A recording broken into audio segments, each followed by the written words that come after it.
And between my parents moving and moving to college and moving after college, I relocated 13 times within the past 10 years. And to me, that's a pretty significant amount of change, especially when you consider that up until 17, I was living in a really stable home, and then after that, it was pretty much once a year I was moving.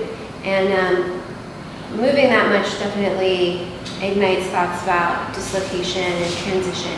And so all of my art is about that, and about sort of reestablishing connections to homes and thinking about the emotions associated with transition. So everything sort of boils down to that. And I definitely make really personal artwork. I try to share my story as much as possible, and I hope that when people look at it, they not only see my story, but they can also see themselves in the artwork, because I think that everyone at one point or another has had to deal with relocating, and everyone sort of feels the same things, whether it's excitement or fear or whatever, when it comes to picking up your life and moving it to someplace new. So I hope that it's successful on that level. So the first piece that I brought in, the official title is I'll Come With You, but I actually call it the Nicki Box. It started out as sort of a joke idea that I ended up taking seriously, and I hope that there's a little bit of underlying humor in it.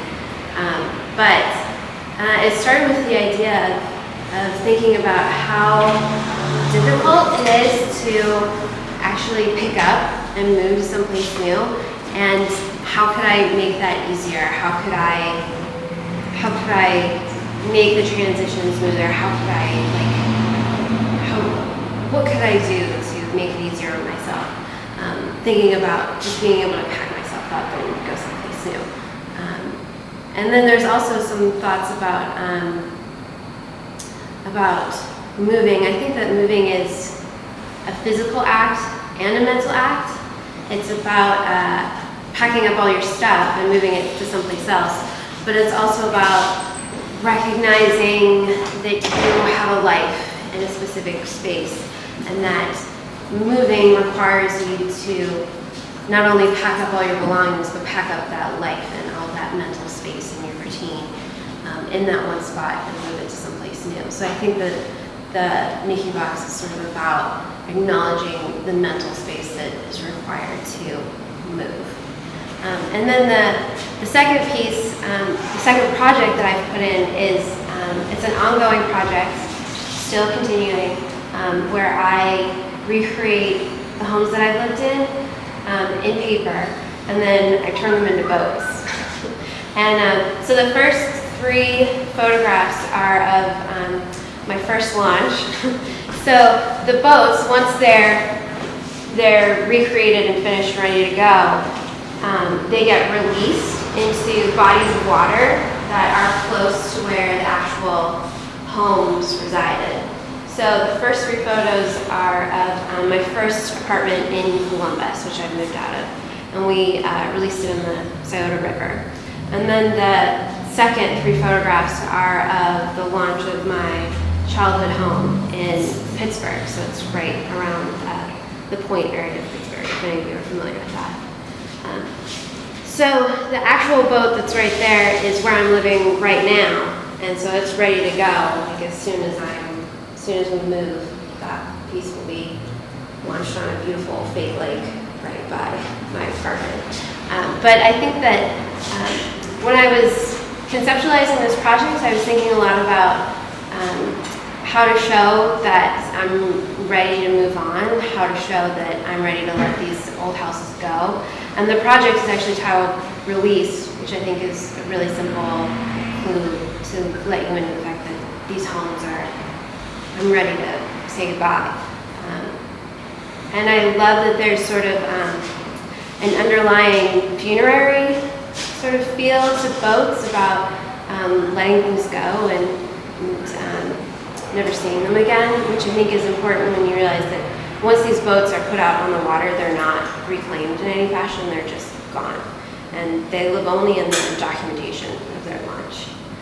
Something else that I was thinking about is that there's this sort of interesting philosophical idea about boats being connected to the land but separate from it. They're insulated by water, so they have a connection to the world, but they are sort of isolated. And I thought the idea of inserting a home into that situation where I could be still connected to it, but at the same time that there was distance between the two of us. So that's where the release project sort of is going. And then my third project that I put up is these prints, and I started working with the idea that I wanted to show several houses sort of stacked on top of each other. And I was, these are all lino cuts, and they're letterpress printed. So this was actually the end result that I was hoping to get, just this one piece. And then while I was working during the process of creating this one piece, all these other pieces sort of came out. And I realized that it wasn't just about showing the different houses condensed in one space. It was also about examining individual homes and overlapping them and creating these patterns and sort of establishing like an ordered chaos in between, within all of these spaces. And I love that there are elements of home that you can pick out, like windows and doors and sidings and things, out of each print, but at the same time, it's also hidden. And then I took it a step further and started painting on them. I just kept on and going. And to me, painting on them was just another effort of recognizing the pattern that I had created, and at the same time, pushing the pattern back and allowing the chaos to come forward, and then on the other hand, pushing the chaos back and pulling the pattern out of it. So you can tell that I have really varied practice, and that I like working in a lot of different materials, and I feel like I'm inspired at the same time by material as much as I am by concept.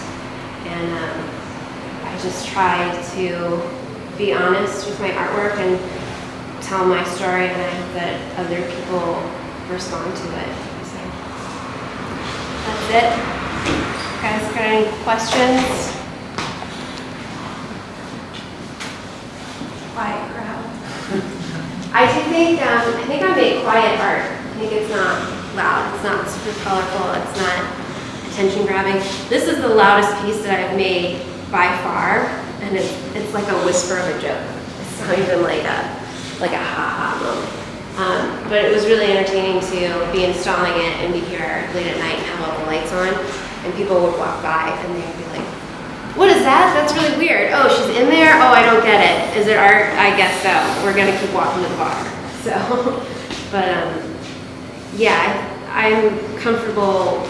I feel like all of that stuff that comes up when you think about moving from one place to another is almost like side steps in the actual physical moment of packing up all your junk and trying to move it. And a lot of that mental work comes out later when you realize what you've gained or what you've lost by moving forward. So I feel like quiet art is sort of appropriate in that sense. Like it's not a loud process. It's like a subdued. So I talked more than I meant to. But yeah. Well, what happens to it? Well, paper is naturally buoyant, so it floats for a really long time. The Scioto River is, I don't know really how much it compares to other rivers in the country, just between the rivers that I've launched on already. It was pretty slow, and it was the first one, and I had no idea what would happen besides the fact that I had stuck a boat in my bathtub that morning to make sure that it would float. So I put it in the river, and it actually stuck around for a while, and I got lots of great photographs. And then eventually it made it further out into the middle section of the river, and then it just went. So I watched it until it was like a tiny little white speck, and then it was gone. I mean, I guess you're releasing saying goodbye, but They're gone. I'm opposite. I'm like, oh, what? Can I go downstream? maybe it's still hanging out or cutting a branch. After I let the Columbus boat go, I have to admit, I trolled the internet for weeks. I was like, somebody must have found it, and like blogged about it, and said that this was like really weird, mushy boat that I found. But nobody said anything, so I think it probably just went under. Did you sign it or put like an X? No. It's gone. The Pittsburgh boat sunk about 2 hours after I put it in the water. It's weird. I put it in at like a little launch area right by PNC Park. I don't know if anyone's familiar with that. I think the hardest part of this project is actually finding a spot where you have water access, honestly. And since it's so light and buoyant, it went with the wind and went upstream for about an hour, and then it started to take on water and started to sink. And once it sat lower in the water, it started flowing with the current, and it went downstream for about an hour. Almost to the point where I had launched it, and that's the moment where I thought, is it okay to snatch it out of the water? Like, what does it mean then for the project if I pull it out? But thankfully it sank and I didn't have to deal with it. And when the show opened, there were 2 boats here. And since the opening, I made a trip to Savannah and released my Savannah boat. I lived in Savannah for a year. So now there's just one. But I have all the photography and stuff ready to go. I just need a moment to myself to look at it all. Anyone else?